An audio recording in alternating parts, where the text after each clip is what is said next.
How to log in QuickBooks account. Hey everyone, welcome back to the channel.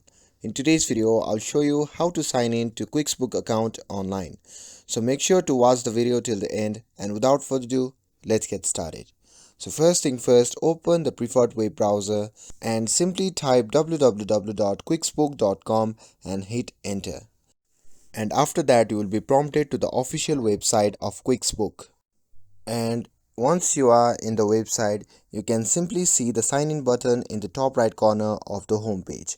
Simply click on that, and after that a drop down menu will appear.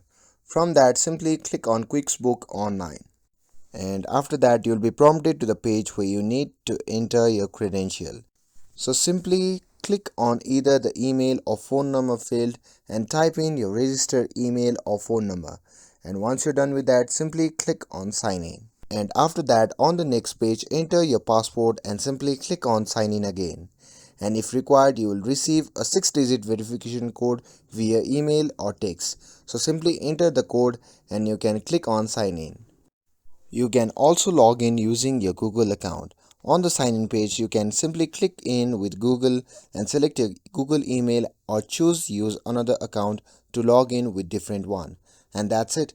Now you know how to sign in with QuickBooks Online. With this, if you found this video helpful, then don't forget to like, share and subscribe to get updated for more videos. Thanks for watching, and I'll see you in the next video.